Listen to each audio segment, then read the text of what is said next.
Hello, everyone, and welcome to another Armchair Athletes live stream. We are just a few days away from Thanksgiving, and I just passed 250 subscribers. So before I get into any of this valuable content that I'll be going over today, I just wanted to say I am very thankful for all 256 of you. So super thankful, super happy, and just satisfied to, well, not satisfied, we're still striving for more, to pass that milestone. So thank you to every single one of you who has watched a live stream, a short, dropped a like, subscribed, and spread the word about this channel. I appreciate you a ton, especially Tino, who is actually in the chat already, stopping in before his live stream of the AEW pay-per-view. So, Tino, I appreciate it. I hope you have a good show as well, man. But again, thank you to all of you. I will have more live streams and other content going out before Thanksgiving, obviously, but pretty nice timing to have 250 subscribers right before the Thanksgiving holiday, which I hope all of you end up having an enjoyable time during as well. So, again, welcome to Armchair Athletes. My name is Corey.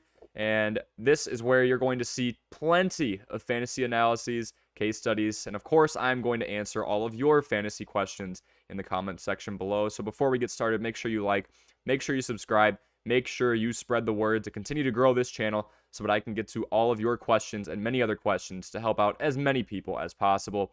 To follow all of our social media accounts, make sure you look at the links in the description of this live video. Also, make sure you check out our Start 2 Sit 1 YouTube short series that we have going on. All 4 posts are up. We did quarterback, we did running back, we did wide receiver, we did tight ends. My apologies, folks. Usually it's on a Wednesday, Thursday schedule. It was Wednesday, and then I just got some up this morning for the wide receiver and tight end position. So if you're waiting on those are up. My apologies on being a little tardy, but I made sure to get them up well before noon kickoff tomorrow, where the majority of the games will start. So now, without further ado, which players do you need to sell off heading into week 11? Yo, I see we got some people in the chat. So how this is going to work, everybody, by the way, if you're just joining in, thank you so much. Going to go over 5 options I think you can sell for high value. None of these guys are drops, like absolutely none. Even if you're in a 6-team league, you should be able to get some value for every single one of these names. Hitting towards the end of the season, I don't think just telling you to drop somebody and not giving you any further instruction is really going to help you. So all of these guys are ones that are coming off of decent weeks, but are in inoptimal situations. They're in bad spots, basically. And I think it'd be much better if you could package them off in a trade deal and find an upgrade in some way, shape, or form. If you're interested, if you have one of these players and you have a question on who you can get for them, who you should package with them, how you should approach this whole situation, feel free to tell me how many teams are in your league, who you've got, who you could maybe bind in with one of these guys, and then what you want to do from there. And I can help you as much as humanly possible. I'll drop all the research I've got. I'll drop all of the studies I have done this week into your question, and I'll do everything I can to help you with your trade. Okay? So let's start out with our quarterback as per usual. It's going to be Derek Carr this week. This guy's had a couple of good weeks. We want to sell high, right? Just like stocks, we want to buy low on that value and sell high. Buying low doesn't really matter at this point. We want to sell this guy at as high of a value as we possibly can. This offense, this Raiders offense, even with the addition of Devontae Adams and with Josh Jacobs having a career year, sucks. They're horrible.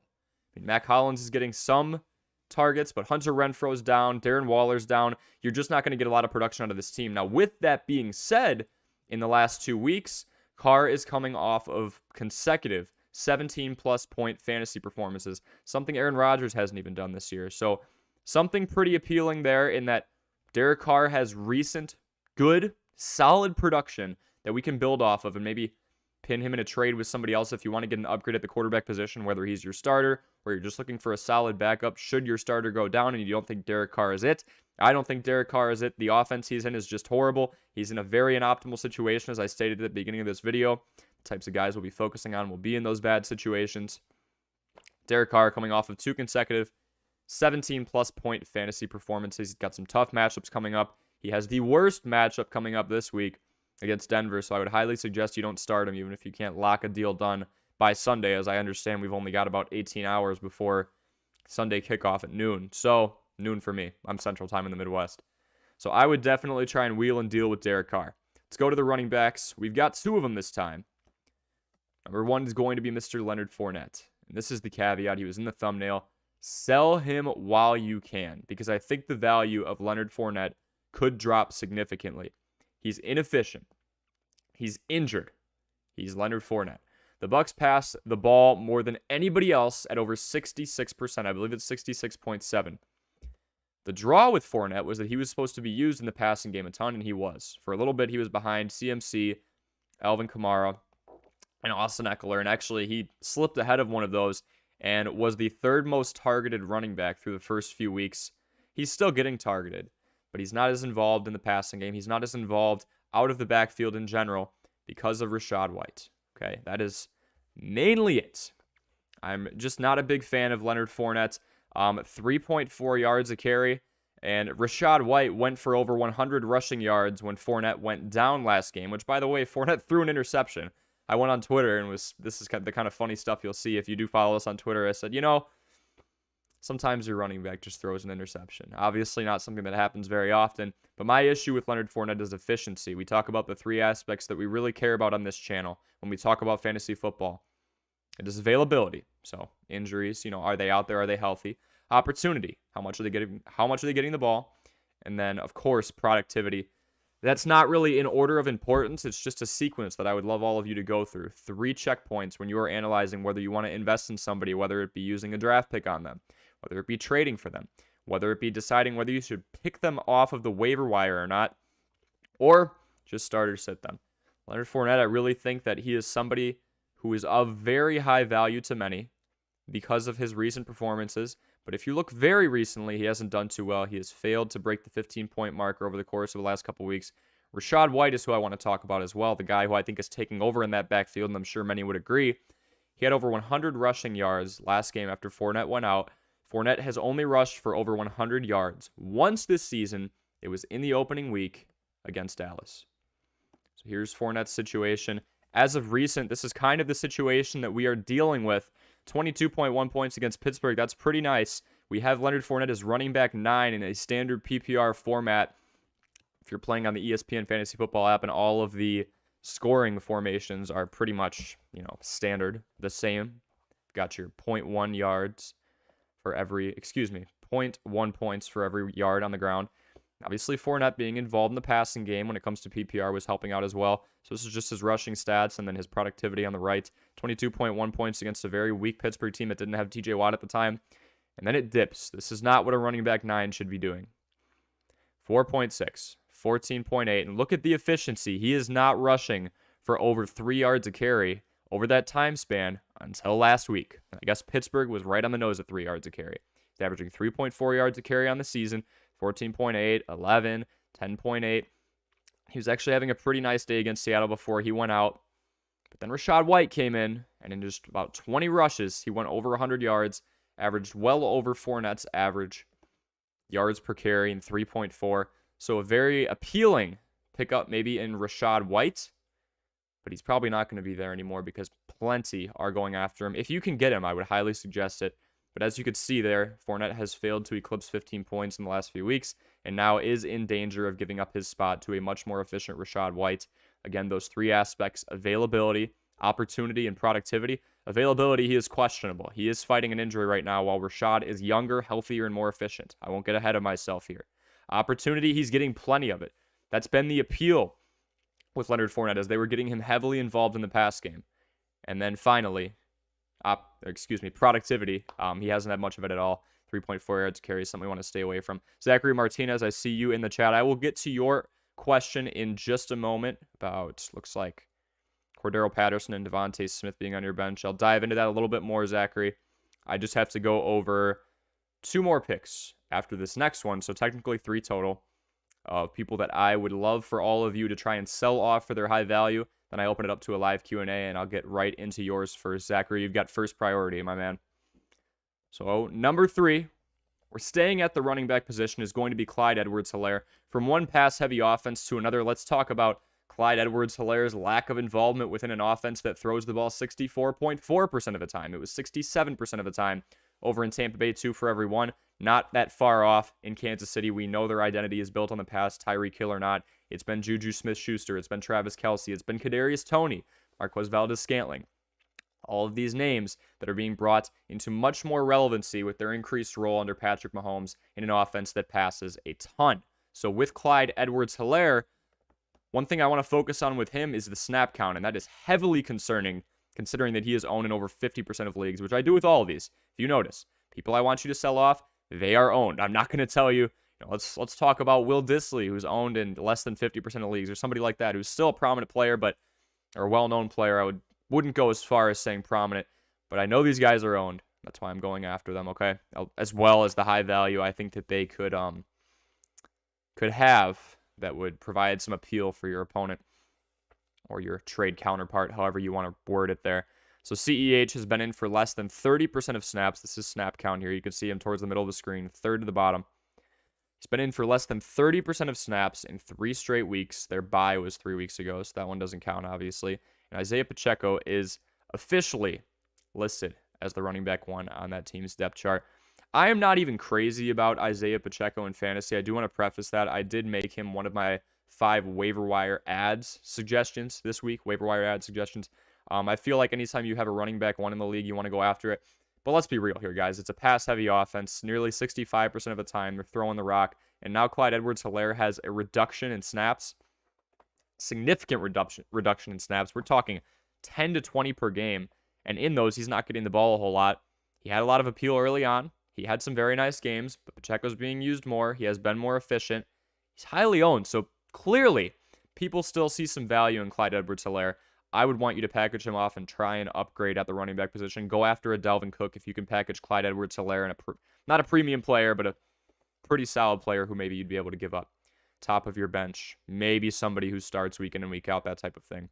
But no, I'm not crazy about Pacheco in fantasy, but I did make the suggestion of picking him up earlier this week because he is the starting back. So conversely, I'm going to sit here and tell you that Clyde Edwards-Helaire doesn't have a whole lot of appeal for you, but he may have some trade appeal because he's had some decent recent weeks. I just don't think there are better days ahead for him. We'll just put it that way. Let's go to the wide receiver position. We've got Keenan Allen. I am sick of this one, okay? I'm done waiting. We see this every week. He's questionable around Tuesday, Wednesday, Thursday, Friday. It's still questionable. We're getting more reports about how he's limited in practice. Oh, shoot, he missed Friday practice. He is doubtful by Saturday morning, Saturday afternoon, Saturday night, and then Sunday morning, about 10:30, he's out. This has happened numerous times, okay? We are all about to sit around the table and eat turkey in a few days, and I am going to have a little extra until I'm put into a food coma so that I can forget about the fact that Keenan Allen has only played in 2 games this year. I am so incredibly annoyed. Not so much that he's been hurt, but that we're getting questionable reports throughout the week, every week, when in reality, he has played in 20% of games. Just declare him out at the beginning of the week.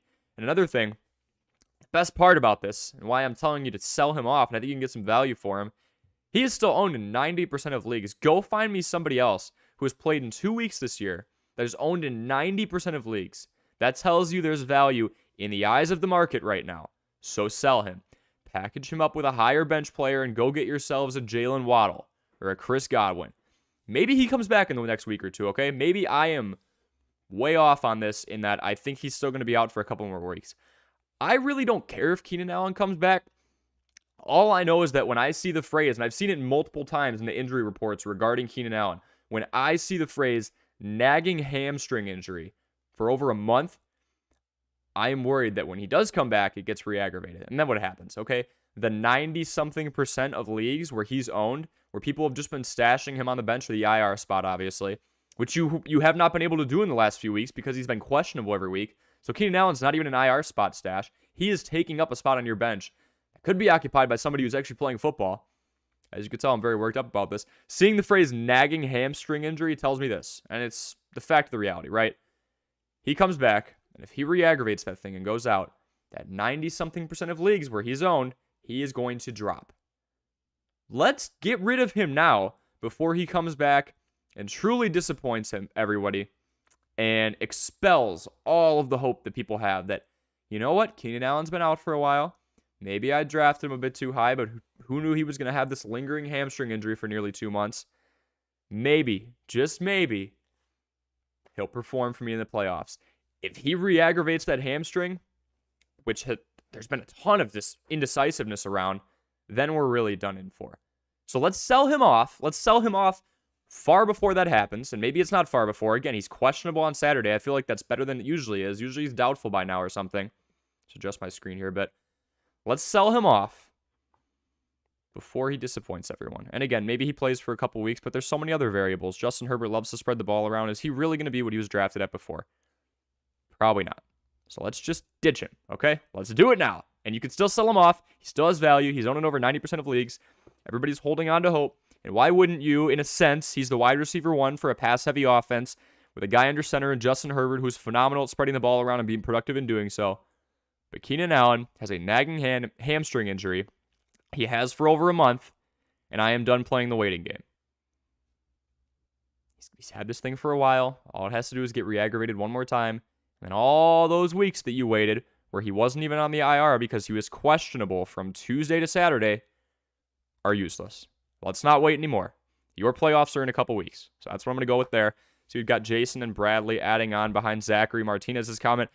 Gentlemen, I'll get to all of your comments once I get past this last suggestion. This last suggestion's a big one. On people I think that you should sell off for value. Usually I've done like sells and drops, but folks, your playoffs are coming up. I don't want you to just be told about people who you can drop off of your team and never think about it again. I want you to get value for these folks, even if they're overrated, and this one's overrated. Kyle Pitts. This guy is healthy. It's not the Keenan Allen situation where he's questionable from Tuesday to Saturday, and then we get told the horrible news the morning of. Loving this rant on Keenan Allen. I'll acknowledge that, Jason. This guy is healthy in Kyle Pitts, but he either scores in the double digits or he fails to hit 5 points. More times than not, he is failing to hit 5 points. For whatever reason, again, he is owned in plenty of leagues. And in the tight end market, it's typically the top 10, and I'm spitballing it here, who are owned in over half of leagues. Kyle Pitts is beyond tight end 15, beyond tight end 18. He is way back there, but he is owned in over half of leagues, well over half of leagues. So let's take a bit of a deeper look at Kyle Pitts. He's getting targets. A lot of people were talking before about how Kyle Pitts was phased out of this Atlanta Falcons offense. The fact he's not being used, it is run heavy. It's one of the most run heavy teams in the league behind the Bears. Look, the fact of the matter is Kyle Pitts is actually the second highest targeted pass catcher on the team, and he is averaging 8 targets per game in the last 3 weeks. It goes 9, 7, 8. But he catches the ball 46% of the time. When Marcus Mariota throws the ball to Kyle Pitts, it is more likely that he does not catch it. That is so beyond rare. And with this big of a sample size, 54 targets to just 25 receptions, I'm done. Right off of this 19-point performance in Week 8, because people are still adding him. His ownership percentage is still going up. It went up by another percentage, and he's owned in the 90s right now. It went up by like 0.8% this week, even though he has not scored over 5 points in 3 weeks. Throw a bench player in, throw Kyle Pitts in, and you could probably get a Dalton Schultz, or a Tyler Higbee, or a Dallas Goedert. I mean, seriously, it is nuts that this guy is owned in over 90% of leagues when more times than not, he doesn't score 5 points. Not 8, not 10. I understand beyond a select few in the tight end market, it's pretty hard to find somebody who's productive.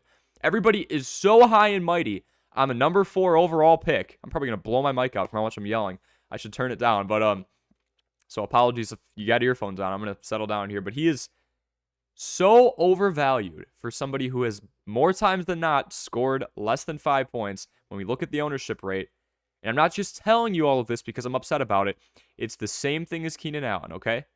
I'm just passionate about this. I'm not really upset. You have a guy who is underperforming, who A, you don't need to have on your team, but B, and this is the key, is loved by 9 out of 10 leagues. No matter how much he has underperformed, there are teams out there who refuse to drop him, who feel like they're just going to keep him around for when he gets hot. People thought that was going to be the 19-point performance a couple of weeks ago. Since then, it's been dormancy again. Why? Because he catches the ball less often than he does not. That is so rare, guys. Anything below like 65%, kind of alarming to me. Below 60 is pretty alarming. I would say below 65 isn't too bad. 46%? It's more likely that if I just keep flipping my coin over and over and over again, and I just guess heads every time, that I'll be right. By the law of large numbers. That's so nuts to me. 46% is a high sample size. We're talking 54 targets. Kyle Pitts, another prime example. Owned in plenty of leagues. because there is value there in the eyes of the market. I am telling you right now, him and Marcus Mariota are not on the same page. They're not in the same chapter. They're not in the same book. They're not in the same series. They cannot get it together. So let's take advantage of that twofold. Let's get rid of him, but let's get something back for him. Don't you dare drop Kyle Pitts. Someone's going to pick him up right away. I guarantee it. Why? Because 9 out of 10 people have him. So what we have to do is package him up with somebody else. Let's go out and get Gerald Everett, Dallas Goedert, Tyler Higbee, TJ Hawkinson, because he's valued a lot higher than he is already. So why not take advantage of it if you have him sitting on your bench or if you started him? Let's do it. All right, folks. So those are my 5 suggestions for people who can hit the curb, but not exactly hit the curb, more like hit somebody else's house. Go to somebody else's team where you can get them for value. Let's get to the comment section here. I see we have a few people. If you're getting value out of those suggestions, and if you get value out of my answers to your questions, make sure that you like and subscribe. We just passed 250 subscribers. Super thankful for that. If it's your first time here, I'm Corey. This is Armchair Athletes, and we live stream 2 to 3 times a week, and then I post YouTube shorts where I do deep dives on different players, do case studies, all of that good stuff pretty much every day. We're averaging about 6 to 7 of those a week. So it's live interaction, usually on a Tuesday, Friday, or Wednesday, Saturday schedule. That will change as I go into break. I am a full-time college student, so I'm just trying to etch out about 4 to 5 hours a week where I can talk to all of you roughly. But let's get into these questions, everybody. I know you all have been waiting about 20 minutes, so we've got a few people in here asking questions. So again, like, subscribe, hang around for a while. I'm going to do a deep dive on all these questions, but I'm efficient too. I'll get to everybody. All right. Zachary Martinez. Just the first question. So Zachary says, I've got Brian Robinson at my running back 2 with Keenan Allen and Deontay Foreman at my double flex spots. I also have Cordero Patterson and Devontae Smith on my bench. What's the best move? So Zachary, if you're still hanging around here, first off, thank you for doing so. If you're asking who we think you should start, and if we have a running back 2 and a double flex, Cordero Patterson's in a run-heavy offense. I don't hate that situation. I would almost take him over Brian Robinson because of Brian Robinson's inefficiency. So if we look at Brian Robinson, this is where we do the homework. Put those hours in. So Zachary, you may have heard me say this before. I am focused on 3 aspects of a player when we talk about a fantasy football valuation standpoint. What am I worried about with them? I am worried about availability. I am worried about opportunity and productivity. Availability, he's been healthy. Since he came in, is it 6 weeks ago now? He's been doing well in terms of that. Opportunity. How often is he being given the ball? We've got 9 touches, 17, 22, 8, 15, and 26. Now the last one. Productivity. What is he doing when he gets the ball in his hands? He's not involved in the receiving game at all, but that's not a deal breaker, especially in half-point PPR leagues, standard leagues. He's got 2 touchdowns. This is the deal breaker for me. And this is also the deal breaker. When has he broke free for any big games? He has not averaged 4 yards a carry yet this year. And on a Washington team that's actually more competitive than most thought, they're not just sitting around experimenting. That's going to be important to them. And they're probably going to go towards somebody like Antonio Gibson. They've been splitting carries. Gibson got a higher volume. For the last few weeks, Gibson was more involved in the passing game than he was on the ground, as you'll see here. But lately, there's 11, there's 14. It was a run-heavy scheme against Philadelphia because their run defense is so bad. So that's kind of why you're seeing both Gibson and Brian Robinson really get a lot on the ground. That's 40 rushes between the two, which is absurd. Gibson's a little more productive, and he's way more involved in the passing game. So not only from a fantasy football standpoint is that more appealing to us, it's a more appealing asset to the Washington Commanders. Yeah, sure, you could have both these guys out there, and you could line Gibson up wide. That's what you're going to do with a running back who has 40 targets about halfway through the season. There's nothing wrong with that at all. My thing with Brian Robinson is he's just not very efficient, and there is another option there in Antonio Gibson who could start to take some snaps away from him. I'm starting to see the seesaw go towards his way now. It's 50-50. It's still not a great offense in Washington. And now we have a change possibly from Taylor Heineke back to Carson Wentz when he comes back. When we look at your other options, Deontay Foreman, I think, has that running back 1 spot on lock. Keenan Allen's up there. Okay, let's see. Zachary says, I almost like Cordero over Foreman just because the Panthers might fall behind the Ravens early, and Foreman will fall out of the game script completely if that does happen.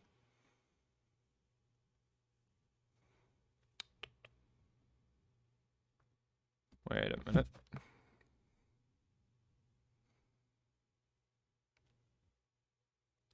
Either I am reading something else or... Oh, I see what we're saying. Yeah, I'm big on game script too, Zachary. So yeah, the last thing you want is a running back who you think is going to be on a team that ends up losing by a decent amount. And we do encounter that with the Panthers. Cordero isn't a 4-man running back committee. Yeah. If there's any game where Brian Robinson's going to have a great game with 20-plus carries, it's going to be against the Texans. Also agree because I do think that the Commanders have more than enough firepower to beat the Texans. So if we're just talking about this week, yes, just had that rant about how inefficient Brian Robinson is. I would argue, well, before McKissick got hurt, I would argue that he was in a 3 running back by committee, if you will, in Washington. Obviously, Keenan Allen hurt. Dante Foreman, that's one thing I love to look at too, Zachary. I love to look at, snap counts, target percentage. Are they getting a big target share? Are they even being looked at? Kyle Pitts is. I was just talking about that. He just doesn't catch the ball because him and Marcus Mariota can't get in the same book, not even on the same page. Patterson, Smith. Smith always concerns me. He had a decent week last week, but whenever you're a wide receiver 2 on a very run-heavy offense, like top 5 run-heavy offense in terms of run-pass ratio, you get worried about that too. So Brian Robinson, I think he does get the sheer volume. He's going to have to score, Zachary. That's my only rebuttal to that because he doesn't catch passes. He's had 4 receptions all year. So if you understand that, that's fine. Wouldn't even be opposed to you going after Antonio Gibson if he is a free agent right now, because he'll actually catch the ball a few times. Brian Robinson is strictly in there to run the rock, at least throughout the first few weeks that he's been in the league, okay? So out of those 5, I guess I can just give you my favorite 3. For this week, yeah, Brian Robinson, he's going to get a lot of carries against that weak run defense in the Texans. And game script-wise, again, right, I expect the Commanders to do pretty well. I mean, they just beat an undefeated Eagles team. I'm not going to sit here and tell you transitive property applies to sports, but I will say that game script-wise, Brian Robinson, being a running back on a winning team, probably going to go well for him, right? Keenan Allen, we have no clue if he's in or not. I'm going to leave him out of the mix right now. Dante Foreman against the Ravens, that could get ugly. The Panthers kind of don't really care about winning anymore, in my opinion, so I wouldn't doubt it if they just keep running it. I don't think they're in there to try and make a comeback. I know the AFC South isn't that good, but I think they'd be better off trying to get an actual quarterback, so drafting high. Wouldn't doubt it if we're going with the tank theory here and we start to cycle that into our strategy. Cordero Patterson and then Devontae Smith. So Devontae Smith going up against a pretty tough Colts secondary, and then as we said before, Patterson going up against the Ravens. So out of those 5, I'm going to go Robinson off sheer volume. Cordero Patterson, I think, is still going to be pretty involved. And I know it looks like a committee right now, but he's still 2 weeks off injury. I could definitely see him getting a majority of the carries and touches. Keep in mind, he can line out wide, too. That's what he did originally. Somewhere with Devontae Smith, Keenan Allen, or Dante Foreman. Here we go. 1 second.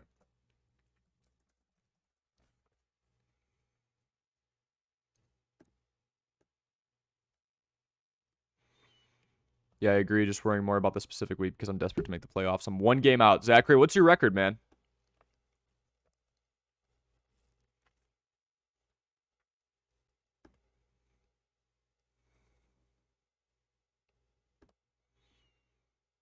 Yeah, so, Zachary, I understand what you're saying here because this game was over before it started against Cincinnati. I mean, this was a blowout, if you guys remember it. Didn't touch the ball much at all. Not very involved in the passing game either. Very similar to the Brian Robinson situation, except Foreman averages about 1.5 yards more a carry, which is pretty impressive. You see, when it's a close game or when they're winning, obviously when you're winning, you want to whittle that clock down. When it's a closer game, you're going to see more of a balanced attack. You don't want to be predictable. That's when running backs get more involved. I can't sit here and tell you I think the Panthers are going to put up a fight against the Ravens. So I'm going to go Robinson. I think I'm still going to go Patterson. Devontae Smith isn't a great move against the Colts, but considering the options, Matt Ryan's back. They're throwing the ball a lot more. They don't look bad. The Colts don't. They look bad. They don't look horrible. They did just beat the Raiders, which proves absolutely nothing. Let's take a look at target share here. A.J. Brown, questionable, obviously.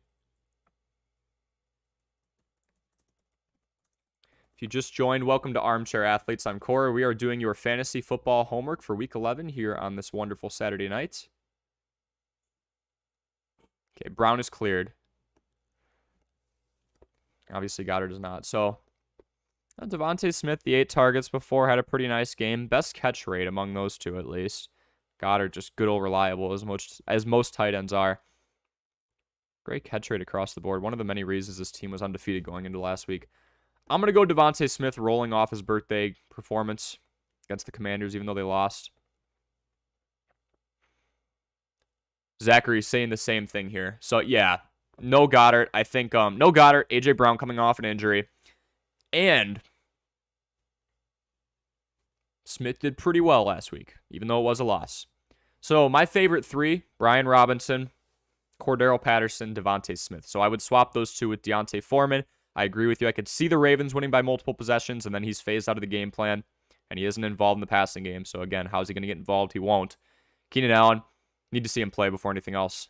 Keenan Allen, Zachary, was one of my suggestions for a trade.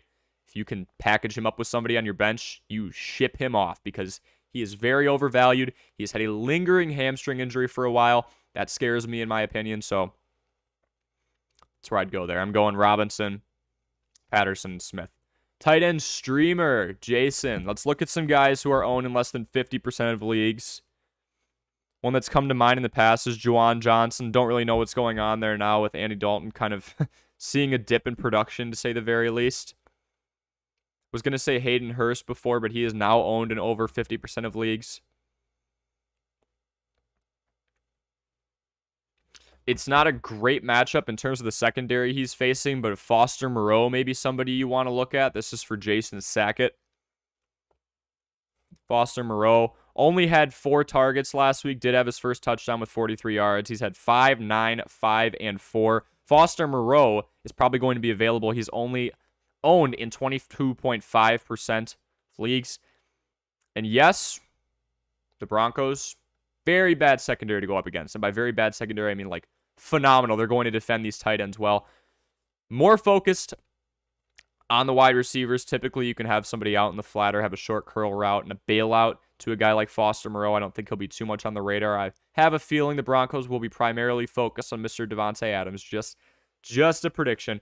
But also, considering the Raiders are so bad, wouldn't doubt it if the Broncos won.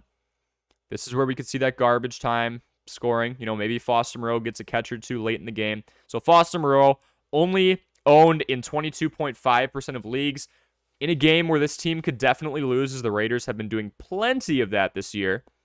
Only downfall is he is going up against a tough secondary. Maybe the game gets out of hand. Maybe the Broncos play a decently complete game against arguably the worst and definitely most underperforming team in the league, and the Raiders start playing softer coverage and Foster Moreau gets some opportunities. But look, Darren Waller's out. This could be a game script where the Raiders have to throw the ball 40 or 50 times to stay in it or not stay in it, and they're just going to keep throwing it because they're down. I'm going to take those 2 benefits over the con of him going up against a Broncos defense that already has to worry about Davante Adams. So, Jason, I'm liking Foster Moreau. If you can get Greg Dulcich, I wouldn't hate it either because Las Vegas' defense is horrible, especially defending through the air. Robert Tunyon's always good old reliable. He hasn't been getting the ball as much lately, but he still has the highest catch rate of any Packer. So if you trust him, that is going to be it is going to be up against the Philadelphia Eagles, so we'll have to keep an eye on that. I'm thinking Foster Moreau for you, man. Low ownership, and he's got a couple things going for him. Bradley Roach, welcome to the stream, man. Kadarius Toney, Rondale Moore, or Paris Campbell. PPR pick 2. Paris Campbell, not a big fan of him. Yes, we have Matt Ryan back. Okay, it's not Sam Ehlinger anymore, who was only throwing the ball 26 times a game. Paris Campbell is one of my sits. I did a start 2, sit 1 series. I do it every week. For the wide receiver position, Paris Campbell was my sit. Not a big fan of the matchup he has going on right now. It's tough because Paris Campbell was one of my starts a couple weeks ago, and he was doing relatively well. But with Paris Campbell, he's still the second option to Michael Pittman, obviously. Now he's got to face an Eagles secondary That allows the 4th least amount of receiving yards to wide receivers. So, Philadelphia is running the ball a lot more than most teams. So we're going to talk about time of possession being chewed up. How often does this Colts team actually have the ball? Also, I'm sorry for mentioning Robert Tonyan. They just played this Thursday for tight end streamers to Jason. So not a big fan of Paris Campbell. Let's look at the other 2 options, obviously. Rondale Moore, the wide receiver 2, has been getting plenty of targets on a team in the Arizona Cardinals that runs more plays than anybody else in the league. It's nearly 70.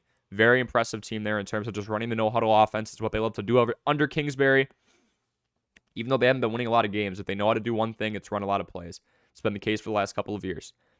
Kadarius Toney coming off his best game yet, going up against the Chargers secondary that is very gettable. I think matchup-wise and just recent performance-wise, Bradley, I'm going to go Kadarius Toney. I'm going to go Rondale Moore, and I'm going to bench Paris Campbell this week. There's Jason saying he loved the rant on Keenan Allen. Yeah, it's frustrating, man, but when you see something that lopsided and you see a player that is being so overvalued despite his lack of production, and in Keenan Allen's case, time on the field, you want to take advantage of it in this market, especially down the stretch when you need to go and grab a win. Ship him off with somebody else. Clearly, he is still of value in the eyes of the market, and go get an upgrade at that position. Purple Cat, welcome, welcome. Hey there, full PPR. Let's pick one wide receiver out of these. Darius Slayton, Tyler Boyd, Kadarius Toney, and Mike Williams. Mike Williams, I believe, is also questionable. That entire wide receiving core is just questionable right now. 1 second.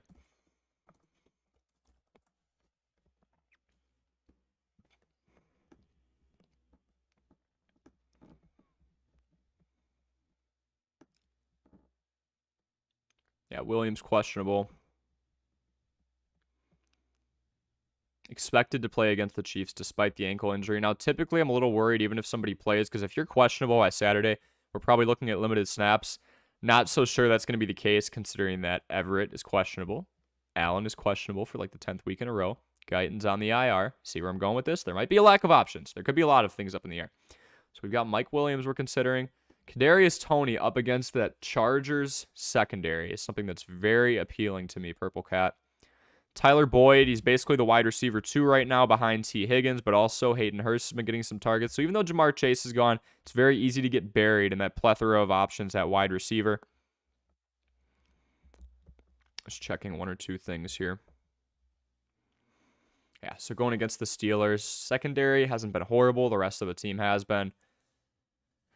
Darius Slayton, it's still a run-heavy offense that heavily runs through Saquon Barkley, but if we do look at the target usage for the Giants, let's see here. If you're just joining, welcome. Make sure you leave a like and subscribe. Leave a like on that stream. Subscribe, of course, for more content going forward. My name is Corey. This is Armchair Athletes, and I am here to do your fantasy football homework here on this Saturday night. So this is where we don't want to get tricked, Purple Cat. Yes, Slayton is the primary option, but the Giants just aren't throwing the ball. And when they are, it's going to Barkley as well. Saquon Barkley, look at these touches. 36. My goodness. 29 receptions. So Saquon Barkley, not only is he the leading rusher, he is the leading receiver on this team. I mean, this team literally runs through Saquon Barkley on wheel routes, screens, out in the flat, a Texas or an angle route, and then they just plug it to him on the ground, and he will probably get to 1,000 yards. Not a big fan of Darius Slayton. So I'm going through that list of options, Purple Cat, between Slayton, just not involved in the offense that literally circulates around Saquon Barkley. I think he's the only reason they have a winning record right now. Daniel Jones has done well. Tyler Boyd, I think, could get drowned out in that heavy receiving core even without Jamar Chase. Mike Williams is questionable. That's something we'd have to watch. Yes, he's limited. So against the Chiefs, maybe. If Mike Williams plays and one of those other questionables are out, whether it be Gerald Everett or Keenan Allen once again, which I wouldn't doubt that, I might take Mike Williams. Otherwise, I'm taking Kadarius Toney against the Chargers. I like a lot of matchups. I think that's going to be a high-scoring game in that game between the Chargers and the Chiefs. So I'm going Toney, maybe Williams if he plays. If he plays and somebody else is out. Looks like Williams will play. All right, Cadillac start 2. A wide receiver and a flex. We've got Deebo Samuel, DeAndre Hopkins, James Conner, Garrett Wilson, Allen Robinson, or Kadarius Toney. Kadarius Toney coming up a lot. You all really picked up on that. He was a great ad for last week. All right. So Deebo Samuel going up against the Cardinals. DeAndre Hopkins and James Conner, conversely, going up against the 49ers. Garrett Wilson, that Jets game, going up against the Patriots. Allen Robinson going up against the Saints. And Kadarius Toney going up against the Chargers. Picking 2. It's really always tough for me to go up against a guy like DeAndre Hopkins. Obviously, that's a tough matchup against the Chargers. And I would see the Cardinals because of how much they have struggled on defense. Probably having to throw the ball a lot. Probably being down. When you look at the injuries around DeAndre Hopkins, we also need to check on because I know he was questionable coming into the week. Okay. We really want to be careful with DeAndre Hopkins here. His question was this Cadillac. Questionable. They don't have to declare whether he's going to play or not until like Monday morning. He is on Monday Night Football. That's pretty dangerous. If we can get a declarative answer before the 325 slate where you're going to see a lot of these West Coast games play, sure. Otherwise, stay away from it. Guys we do know are going to play James Conner. Excuse me. James Conner is somebody I almost put on the sell high list. Look, he's been having a couple nice performances, when healthy, but James Conner is another guy who is extremely inefficient. Those 3 aspects we focus on once again, folks. It's availability, it's opportunity, and productivity. Oh my God. This guy, relies on touchdowns. It's unbelievable. I saw the split before. When he doesn't score a touchdown, in terms of fantasy points, he is 1 for 5. In getting double-digit fantasy points. When he does score a touchdown, he's pulled it off both times, so he's 2 for 2. So 3 for 8 overall. 3 for 7 overall. In terms of scoring in the double digits, extremely touchdown reliant.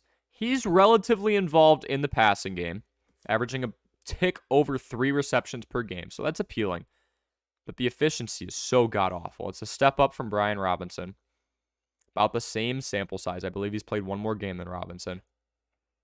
So James Conner, especially against that 49ers front 7, I'm not a big fan of. So no D-Hop, no Conner. Garrett Wilson. Allen Robinson, I hated this man in terms of just using him because he's a wide receiver 2 on this great Super Bowl defending wide receiving core. He's supposed to be a step up from Robert Woods. I was one of the people saying that. I look dumb now. I like Allen Robinson a lot, actually. Now, because Cooper Kupp is down. Going up against the Saints secondary, it's not going to be easy, but especially if they lose to the Saints, I don't know who's going to win this game. It's 3-6 versus 3-7. So it should be a relatively balanced attack for both teams. I don't think one team blows out the other and it completely swings the game script one way or another. So with that considered, I like Allen Robinson. Deebo Samuel going up against the Cardinals. I could see that, but we're seeing a lot more of Brandon Ayuk. Again, I'll go over here. We'll go 49ers. You guys have kind of noticed the metrics I cycle through. Well, there's a series of them. We're looking at productivity stats like yards per carry, yards per reception, how involved is a running back out in the open. We're also looking at target usage. We're looking at snap count percentage. How often is this person on the field? These all radiate around availability, opportunity, and productivity. Brandon Ayuk's been the primary guy as opposed to Deebo Samuel over the course of the last 3 weeks. He has thrived, better catch rate. Deebo Samuel does run the ball here and there, of course, but not heavy enough involvement with how well Jimmy Garoppolo and Brandon Ayuk have been connecting. I know that sounds crazy, but Ayuk has really been getting a lot more involved than Deebo Samuel. So Cadillac, I think I'm actually going to go with those last 2, only because we don't know the status of DeAndre Hopkins, which is really irritating. I like Allen Robinson. Cooper Kupp's gone. It should be a pretty balanced game script. It should be a pretty close game between 2 horrible teams. Or Kadarius Toney. Kadarius Toney, we're going to throw him in there as well because we're picking 2, 1 wide receiver, 1 flex. Let's go both wide receivers here. Kadarius Toney against that vulnerable Chargers secondary in what I believe will be a very high-scoring game. Let's go with that. Okay, then we were talking with Zachary for a bit. Zachary, when Carolina played the Bengals 2 weeks ago, Carolina fell behind by 40 points in the first half, and Deontay fell out of the script completely. Absolutely. Brian Pereira, good to see you again, man. I hope you did well on, oh my gosh, what was the test? Physiology exam? I might have gotten that right. Was doing a stream at about 11 at night a couple days ago. And you said you had a physiology exam, so I hope that went well. What's up, Corey? I accidentally had Watson in my starting lineup, and he ended up scoring me 21 points. Nice. Sometimes we just get lucky, man. Christian Watson. Hey, the fact you even picked him up allowed that to happen. Christian Watson had that 3-touchdown game. We always look at the fact, hey, you know what? Maybe it was a fluke week. Maybe we don't have to chase points. And in your case, you weren't going to chase the points. You were going to let him sit, let him develop. Nothing wrong with that. Probably what I would have done, to be honest. 1 good game, 8 bad ones. Yeah, I'm good. Drop issues as well, injury issues. I am very good.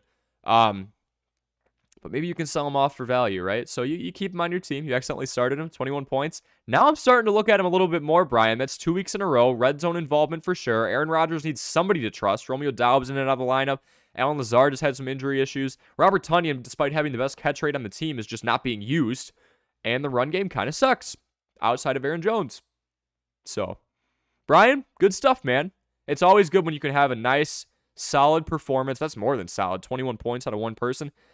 Standard PPR or not. Anytime you can have a very productive performance on Thursday, really sets the tempo for the week. So good stuff, Ryan. We won't say that was an accident. We'll say you knew what you were doing. Zachary Martinez. Now the Eagles are without Goddard, so I'm trying to predict with Smith. But yeah, so that was with our Smith question before. Brian says, congrats on 250 subs. Thank you, Brian. I hit it 2 days ago, right after that stream. Woke up the next morning, saw 251 on my screen. I'm going to be able to say what I said before. I'm going to go to the Thanksgiving table with my family and say, you know what? I sit on my laptop a lot. I stream a lot. I do a lot of fantasy research for these people that I've never met in person. But it's kind of paying off. We're at 250 now. So I appreciate all of you who are watching the stream right now, who have subscribed, who haven't subscribed and are just watching the stream. You should probably add yourself to the 256 we've got going on right now. Helping a lot of people in terms of in-depth fantasy research. I'll never guarantee a win. I say this every time. But I'm a firm believer if you put the right information in front of somebody and give them the opportunity to kind of choose between 2 options when they have more information in front of them, they've got a better chance to win. More times than not, they'll do well than somebody else who's just looking at that projection number on Sunday morning and going, yes, I'll take 12 points over 10 points because the experts say it's going to happen. We can do our own deep dives, make our own decisions, and do a lot better in doing so. So thank you, Brian. I appreciate it, man. Val's the GOAT, wondering Zeke, Najee Harris, or Isaiah Pacheco. We have to watch Zeke because he was still questionable last time I checked. Let's keep looking here. I've been checking these every couple hours. It's going to be a very good matchup this week against the Minnesota Vikings. Not just a good game, but a good matchup for the backfield because the Vikings love to give up yards. Front seven's been decent, though. Zeke questionable still. Let's see if we've got any updates. Did not elevate. Okay, nobody was elevated from the practice squad. So he should get split carries with Pollard. Pollard's the guy. I'm just going to say that right now. In a few weeks, it should just be nobody but Pollard. Zeke can be a feature back. 27, it's not old for a running back, but we got to think not everybody's Frank Gore, right? Zeke should only have a couple of years left, especially with the injury issues he's had as of late. Yeah, okay. So Zeke, Najee Harris. We always have to be careful with running backs on horrible teams, a.k.a. the Steelers in this case scenario. They're going up against the Bengals. I actually won the first time around, but week 1 was about the weirdest thing I've ever seen, as every year. So this is for Val's the GOAT. Or Isaiah Pacheco. Pacheco, I wanted him as a pickup, and I've picked him up in a couple of leagues. He was under-owned, and now he is officially the running back 1 ahead of Clyde Edwards-Helaire. Fact of the matter is, Val's, the Chiefs only run the ball 36% of the time. Okay, so Pacheco needs to get more involved in the passing game for me to say I'm going to start him. I like him on my team. He's a new running back 1. He's got potential. He has trade value, absolutely. But he's on a very run-heavy offense. Pass-heavy offense, excuse me. Chiefs could blow out the Chargers. I don't think it's going to happen the other way around, but it also could be a shootout. So, okay, so we've got Zeke probably coming in, going up against a decent defense now in the Vikings that stood up against the Bills. What a game. Najee Harris against the Bengals. Game script-wise, they could go down early, and then you don't worry about running the ball too much, and you got to start passing it. That takes Najee out of the game. I think, because no practice squad, running back has been elevated, I think I'm going to take Zeke in that game against the Vikings. I think that the Cowboys can at least keep it close enough. They're relatively healthy, Zeke and all, even with him being a possible exception. I think I take Ezekiel Elliott, Vals, out of those 3 because I think it'll be a relatively balanced game. Lots of plays on both sides. Maybe we even see overtime. I could see that, right? These are 2 solid teams that know how to stretch the field. I think even in that running back 2 role behind Pollard, because he might be hurt going into that game. Questionable on a Saturday is never the best sign. We still see a balanced attack from that Cowboys team. Okay. Trevor, welcome into the stream, man. Pick one to start, half-point PPR. Garrett Wilson, Deontay Johnson, George Pickens. Then tight ends, we're looking at Kyle Pitts or Tyler Higbee. I know Higbee was asked about for a stream earlier. He's cooled off, man. Tyler Higbee had a great start to the year. Higbee's going to get more opportunity, obviously, with Cup out. I mean, a lot more. This isn't just a wide receiver missing from a pass-catching core. This is somebody who hogs touches. Let's see.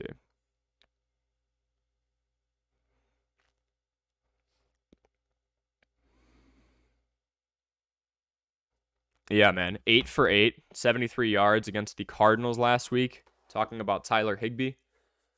When I'm looking between him and the Falcons situation with Kyle Pitts is getting used, but Trevor, I put this graphic up earlier. What the heck is that? Like, 46% catch rate. That is horrible. The issue before was Kyle Pitts wasn't getting targeted enough. Now he's the second most targeted guy on the team behind Drake London. Not by much. He has 54 targets. He only has 25 receptions to show for it.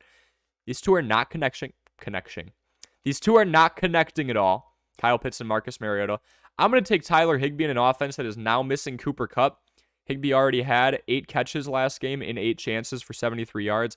All we really need from our tight ends, Trevor, is 10, 12 points, right? I think that's very doable for Tyler Higbee. It's very feasible and makes a lot of sense for us to say we think he can catch the ball 5 or 6 times for 50 or 60 yards, where it's going to be Allen Robinson, it's going to be Ben Sko, and it's going to be Tyler Higbee with Cooper Kupp out. So I like that a lot. Should be a balanced attack against the Saints, too. So now pick one to start between Garrett Wilson, Deontay Johnson, and George Pickens. Okay. Don't think there's really a world where, or a scenario where the Steelers win this game by a ton. So they could be throw heavy. So that's why I'm a little enticed by Deontay Johnson and George Pickens. Garrett Wilson's been getting used more as of late because it's just not the Breece Hall show that it was at the beginning of the year.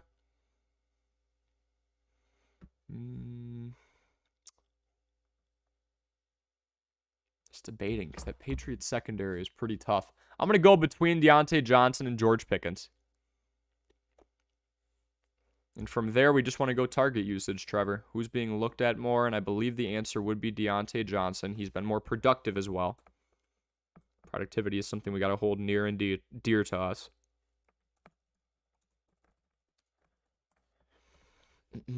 Hope you all are having a great Saturday. It's 6:55 Central Time where I'm at, so probably going to eat at some point, but going to hop on this stream is what I figured. Talk with a few of you, answer some questions, tell you who I think you should sell off your lineup for value, and then go on my merry way and enjoy Sunday as well. So Deontay Johnson, he's been that primary target. It's actually been a tie between him and Pat Freiermuth. Obviously, no more Chase Claypool, so pull him out of the equation. George Pickens, just not that much of a factor. The catch rate about the same. He does have that touchdown. Looks like Kenny Pickett, obviously the quarterback for the last couple of weeks, who's been making some strides. You can only get better from where he started. Looks like he has primarily looked at Deontay Johnson relative to George Pickens. We don't even have to worry about Pat Freiermuth because we're picking between these two, since I don't like Garrett Wilson's situation against the Patriots secondary on a team that still runs the ball a decent amount in the Jets. So let's go Deontay Johnson, Trevor, out of the 3 wide receiver selections you gave me, and let's go Tyler Higbee over Kyle Pitts. Zachary Martinez trade. And if you guys disagree with me on any of these picks, I am putting the research in front of you. If you've got other research, throw it in the comments. We can kind of have a conversation about it from there, see what we feel we're prioritizing. But I don't control your team. If you disagree with my take, I'm just here to give my 2 cents, and I'm also here to show you the research that goes into it. I am not just shooting from the hip. I am strictly basing this off numbers. If you notice, I don't really have a gut reaction on any of these. I'm looking things up. If I know some information from research I've done before this week, during this week, then I'll kind of have a gut reaction, but it's still not shooting from the hip. I am basing my decision on all of these things off of some pretty in-depth research. But if you disagree with it, that is completely fine as well. Just putting my opinions in front of you, my research-based opinions. So, back to Zachary. Trade away Deebo Samuel and Keenan Allen and receive Nick Chubb. I would, because with Keenan, even if he comes back, we've had a lingering hamstring injury for a while. Kind of worried that maybe we've been waiting way too long for a guy who could come back for half a game, re-aggravate that hamstring, and then leave for the rest of the season. What sucks about Keenan Allen is he can't take up an IR spot because he's been questionable every week, only for him to be declared out more times than not. Yeah. Deebo Samuel has not been the priority in terms of the passing game because Brandon Ayuk and Jimmy Garoppolo have been getting on the same page a lot more frequently. And we also have the dual, didn't think it'd be this, the dual threat backfield, the two-headed backfield of Christian McCaffrey and Elijah Mitchell. Elijah Mitchell had 19 touches to Christian McCaffrey's 18 last week to take up the ball plenty as well. So I don't think we're going to see Deebo as involved in the run game. I didn't think Deebo was going to be that phased by Christian McCaffrey coming back, but now we've got Elijah Mitchell coming back and being extremely productive as well. That kind of takes him out in terms of a runner. He'll still get some touches, of course, but there's just a lot more options. And I also didn't anticipate Brandon Ayuk doing as well as he's done the last couple of weeks. So a couple of factors here drawing me away from Deebo. Keenan's been hurt. Go get Nick Chubb. Those are high-value guys. Deebo Samuel's got the big name. Nobody's going to drop him, but he might start to get benched. Keenan Allen, he's still owning over 90% of leagues despite playing 2 weeks. Might as well use him for something because he's not going to play on the field for you. So, yeah, I like it. I like it a lot, Zachary. Jason, I can roll with Higbee. I like Higbee a lot. I'm sorry, Jason. You said Higbee at the beginning. I wanted to look for other options for you. Dulcich is available, and he does have an optimal matchup against the Las Vegas Raiders, a team that is bottom 5 in the league in terms of allowing fantasy points to tight ends. But Tyler Higbee might be the wide receiver 1, wide receiver 2, technically, even though he's at tight end because Cooper Kupp is out. Zachary Martinez. Here, 1 second. Yeah, it is bottom 5. I was just making sure I was right in that Dulcich stat. Got Hurts at QB, CMC at running back 1, DeAndre Hopkins at wide receiver 1. Holy crap. Deontay Foreman at running back, Devontae Smith, Cordero Patterson, Marquise Brown should be back soon. Ezekiel Elliott, Curtis Samuel, Allen Robinson, and Elijah Mitchell as an insurance for CMC. Man, okay. I think you're doing pretty well, Zachary. Michael Alexander, welcome in. Thanks for stopping in the stream, my guy. Would you start Darnell Mooney versus the Falcons, Donovan Peoples-Jones versus the Bills, or James Conner versus the 49ers for my flex spot full PPR? So I just talked about how James Conner is very touchdown reliant. When he does not score a touchdown, he has only scored in the double digits once out of 5 times. So let's stay away from that. He's going up against the 49ers front 7 that, if we look here,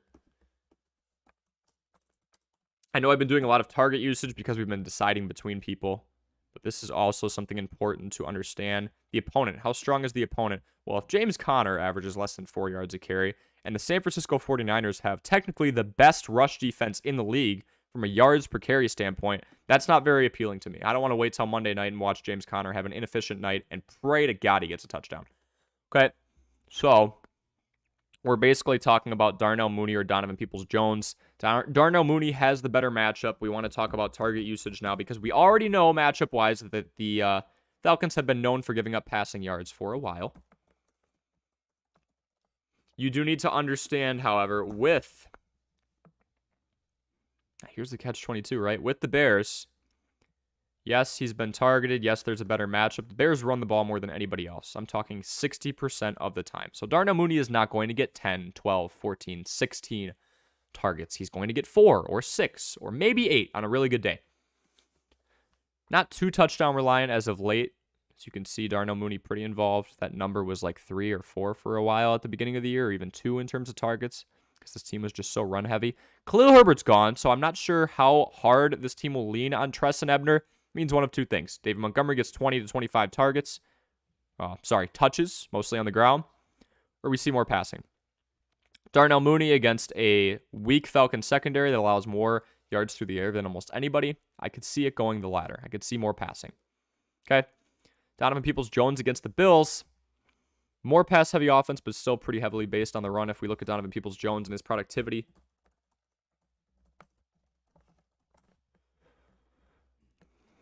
Again, if you just joined the stream, welcome, welcome, welcome. I'm Corey. This is Armchair Athletes. I am doing some of your fantasy football homework for you here on this Saturday night before we really kick off Week 11.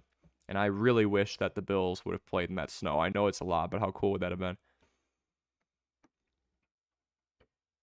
Anybody in the chat, I know this has nothing to do with fantasy football. Did you ever play snow? Or did you ever play snow? Did you ever play football in the snow for recess? It's like 2 feet of snow on the ground if you grew up, in the northern half the United States. Wasn't that just a blast? I mean, yes, you're slower. Yes, you're probably in boots. Yes, you're slipping here or there. Yes, some people are going to throw snowballs. Football in the snow, there's just nothing like it. If you've got any memories of that, just let me know. Any game-winning touchdowns where, you had like 500 yards for recess. Those were always so fun. Donovan Peoples-Jones has not only been more involved, he's been extremely productive. Not crazy about the 5 for 9 in terms of a 55% catch percentage, but I'm not going to go too deep into that because he is getting the usage alongside Amari Cooper. And he's been capitalizing, and he hasn't been touchdown reliant at all. That's pretty cool. 14.9 points, 12.1 points, 13.1 points, 11.4 points, even 9 here. We've got a guy who has scored in the double digits in fantasy in 5 of his last 6 weeks, and he hasn't had to score. Okay? So now the question, Donovan Peoples-Jones or Darnell Mooney? Donovan Peoples-Jones and Darnell Mooney have had about the same amount of targets.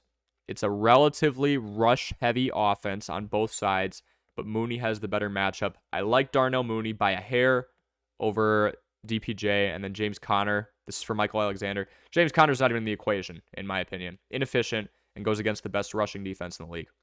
I don't want to wait till Monday night to see that. Jason says, thanks, bro. Congrats on 250. I appreciate it, Jason. Purple Cat says, thank you. No problem, Purple Cat. Lucius, welcome. What is your opinion on DeAndre Swift the rest of the season? It's great hearing your analysis, man. Honestly. Oh, shoot. The entire comment section just shifted. Hopefully you aced your exam. Oh, yeah. We're doing well, Brian. We're about a week away from, not a week. Monday, Tuesday, and then we're on Thanksgiving break. So we're trying to just drive through it. Not coast, but drive through it with confidence. So, yep. So this is for Lucius. What's your opinion on DeAndre Swift the rest of the season? My opinion on DeAndre Swift, Lucius, is more of a fact in that he's not being used and Jamal Williams is having a career year. So my opinion is we should be worried about him.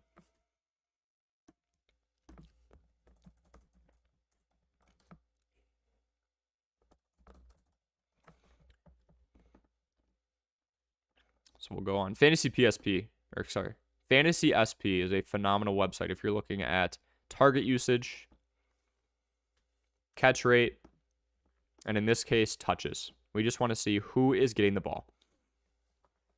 DeAndre Swift has been healthy, everybody. And it's like a 2-to-1 ratio to Jamal Williams.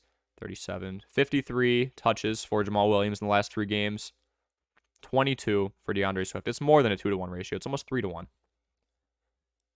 DeAndre Swift is technically more productive on the ground. It's a smaller sample size, so we have to be careful there. Jamal Williams not too involved through the air, but 9 touchdowns. He's a bigger guy.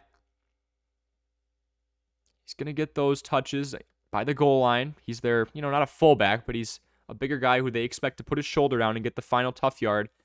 He's having a career year. Jamal Williams is. He's never had this many yards on the ground in his career, 604. He's tracking to have more than he's ever had before. DeAndre Swift just hasn't been playing, and now that he's back, it's almost as if, Dan Campbell's going, if you look at the spirit of Jamal Williams, I'm not really going to factor this into stats, obviously, but he's fired up at practice. He's invested in this team. He's having a phenomenal year. It's hard for me to sit here and say that DeAndre Swift's going to be a feature back, Lucius, so I'm going to say he's a mid to high running back 2 at best, because Jamal Williams is going to get 50% of those carries at the very least. Let's look at this as well. So that was usage, so opportunity, if you will. Let's look at availability, or more, another form of opportunity, which is snap count. DeAndre Swift and Jamal Williams right next to each other. Jamal Williams getting about half of those. DeAndre Swift. Kabinda coming in here this first week, so my goodness, guys. It's tough because DeAndre Swift, in my opinion, I'll still stand by this. Top 10 running back when he's healthy. He's losing a lot of touches to Jamal Williams because of all those scores. And Jamal Williams averaging over 4 yards per carry on the ground. Why would you go away from that, right? Swift could pop off, Lucius, but when you have Jamal Williams having the year that he's having and he's in the same running back room as Swift, you can't be too confident that he's going to get used a whole lot. So Swift is a mid to high running back 2, in my opinion, Lucius. And we're talking about a 12, 10, 14, whichever way you want to deviate league. Ethan, welcome to the chat, man. Should I get Waddle for Lamb? Or should I trade Waddle for Lamb? I am getting Lamb. That's tough because it is a pretty throw-heavy offense. in Miami. Let's line these two up against each other. Just for Ethan Holbrook. I think it's your first time on the stream, man. So make sure you leave a like. Make sure you subscribe if you do get value out of what I am presenting to you in terms of information. If you're not getting value out of it, then don't. You know, go to somebody else who's analyzing. But let's look at usage and productivity for both of these guys. It's going to be relatively the same. It's interesting, right? Why are we even considering this when CeeDee Lamb is the wide receiver 1 in Dallas and Jalen Waddle is the wide receiver 2? Well, because Miami has a pretty good passing offense.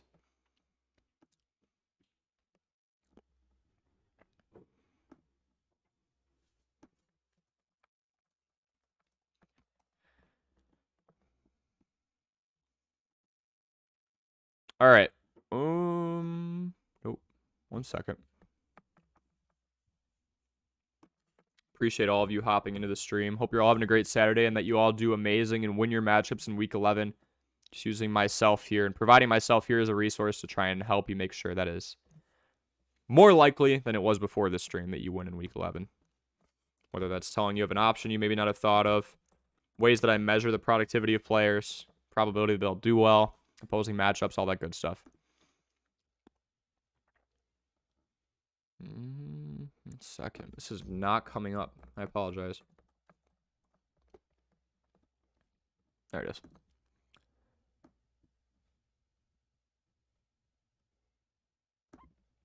So you want to go after Lamb, probably because he's been getting used more, and that's why you're seeing the better numbers. You look between the two, Jalen Waddle has a slightly better catch rate, 69% to CeeDee Lamb's 60%. He does get targeted more, does Lamb. He's got 2 more receptions than Waddle, and if we look at the last 3 weeks, in Lamb's case scenario, it's 27 targets in the last 3 weeks. Jalen Waddle, it is 21. Waddle's got 6 touchdowns to Lamb's 5.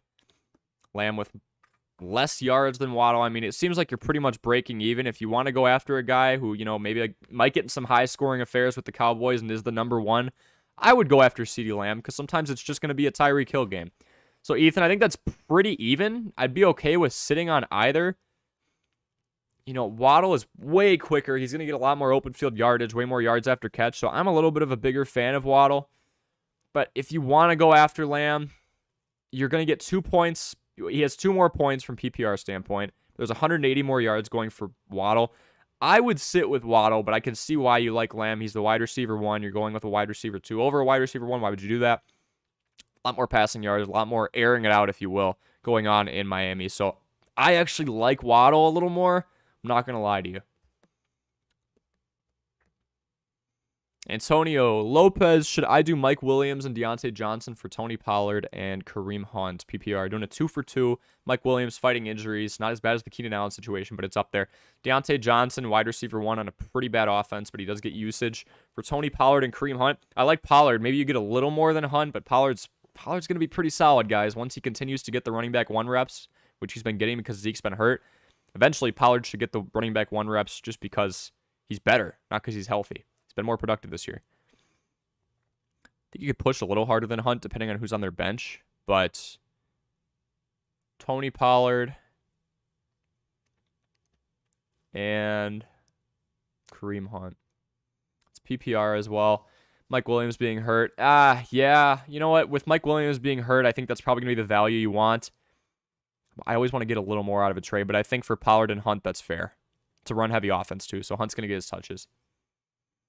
Also, who should I start? Kadarius Toney, Deontay Johnson, or Mike Williams? Williams, we got to monitor his health. He is expected to play. So we have to look at everybody else around him and go, are they going to play? How's that going to go? Kadarius Toney is going up against the Chargers, and then Deontay Johnson going up against a pretty good Bengals defense, but they could lose. The Steelers could, by like a decent amount, to the point where it's just throw for the Steelers.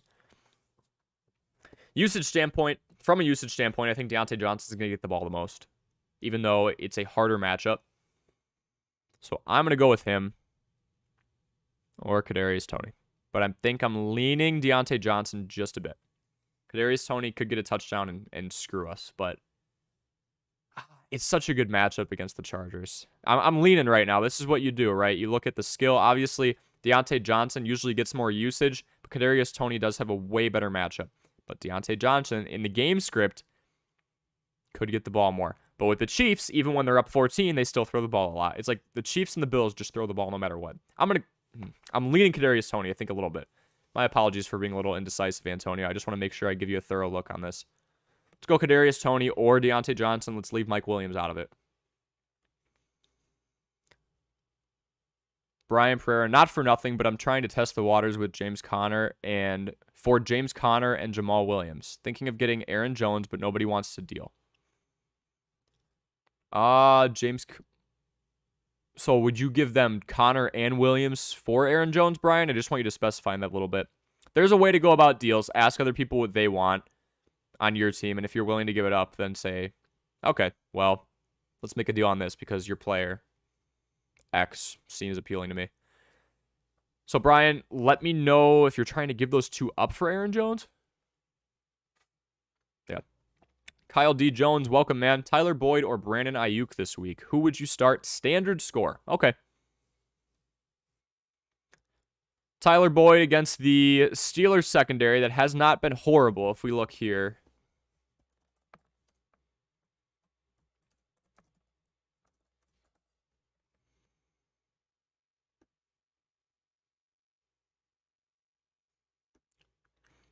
Let's do some deep dives, all right? So game averages, you can, in some websites, you can filter by this. I don't think this is one.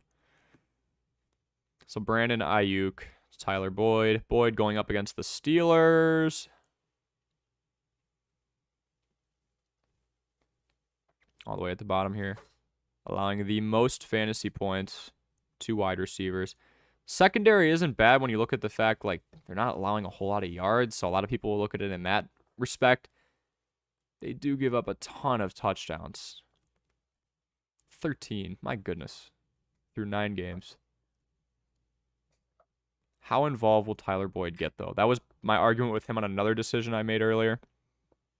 It's Hayden Hurst, it's T. Higgins, and it's Tyler Boyd. And Joe Mixon gets usage. Like, do not get me wrong. He's not the most productive. He had that really explosive game. Still barely averaging 4 yards a carry despite it. 3.9, actually.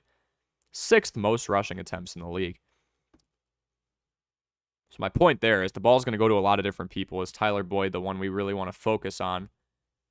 Brandon Ayuk has been the primary option, and against that Cardinals secondary, if we look at them, it's a bit of a different story, obviously. They're middle of the pack, 17.7 points allowed on average to wide receivers. Not many touchdowns allowed through 10 games. So obviously tougher matchup for Brandon Ayuk. Bit of a usage question when we're talking about Tyler Boyd. I think Tyler Boyd has such a good matchup, we can't pass it up. In this case, when we're talking about him against Brandon Ayuk, man, it's just Tyler Boyd hasn't been getting the targets. I want to cross-reference this with target usage just to make sure.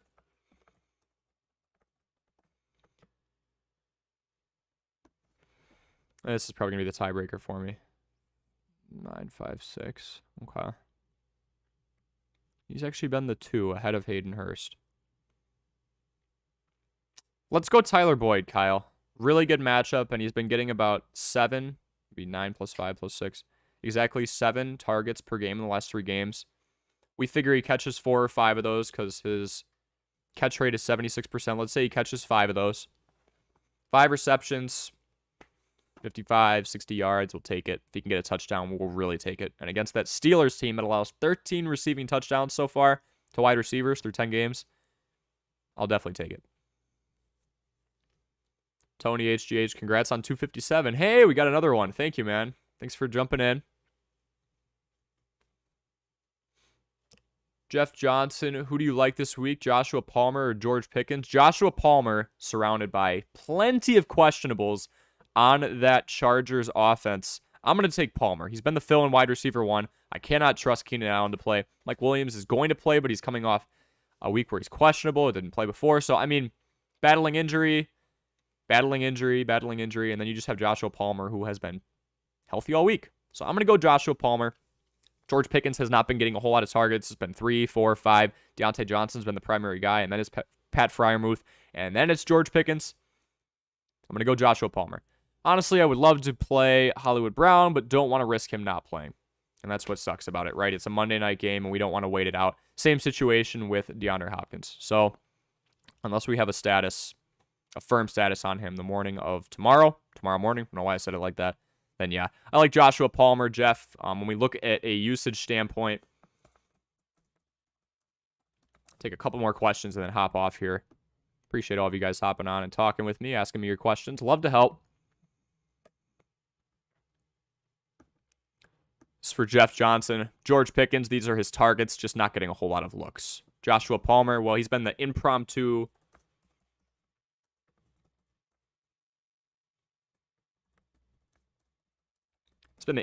wide receiver one with both Mike Williams and Keenan Allen out.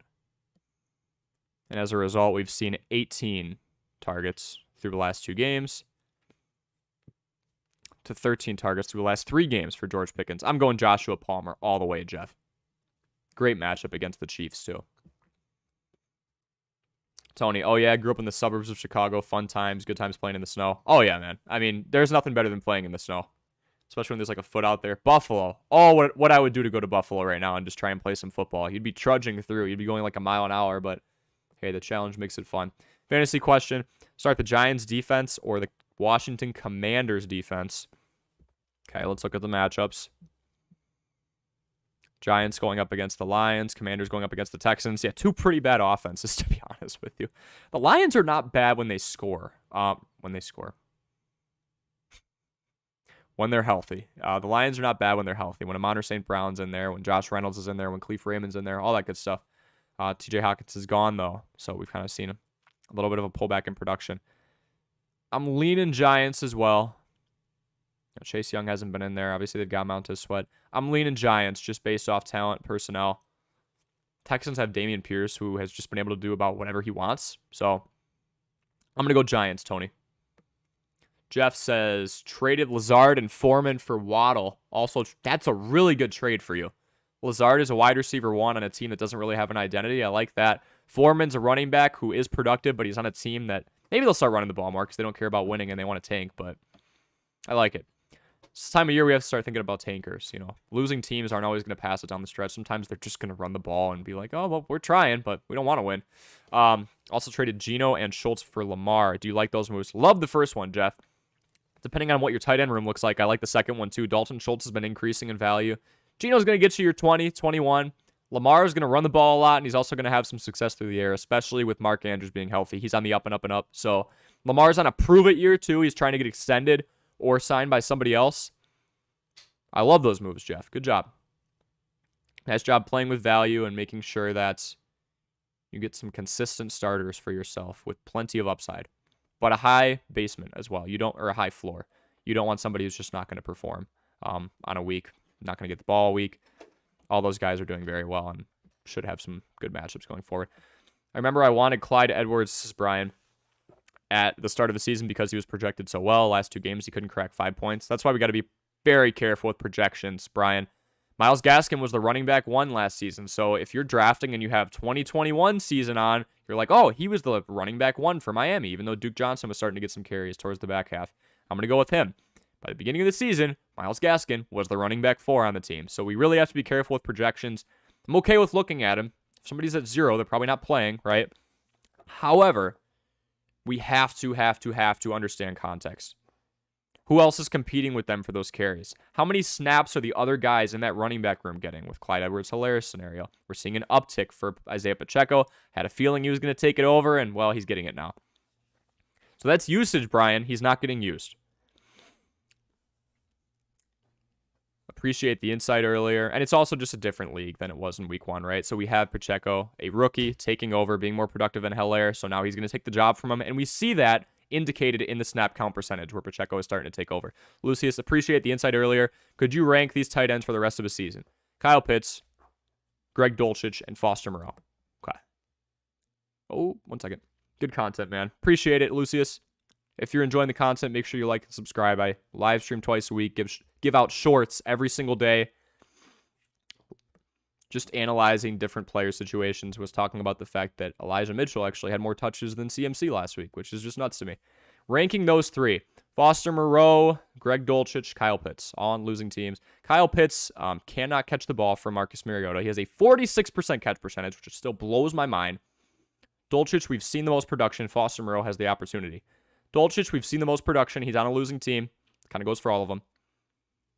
Hasn't had to rely on touchdowns for the most part to get his points. I'm going to go Greg Dulcich at the 1. Foster Moreau, he's in a receiving core that is missing Hunter Renfrow and is missing Darren Waller. And it's a losing team as well. So again, throw heavy. Kyle Pitts at the end. They have a balanced attack. They're a run-heavy team, and he can't catch the ball when it's thrown his way. Brian says, trying to get a look for them individually. I'm basing my trades off of position ranks. I know that's a rookie move. I don't watch football as much as I used to. Playing fantasy is more fun. And that's fine, Brian. You don't even have to watch football. You can look up the stats from the week before.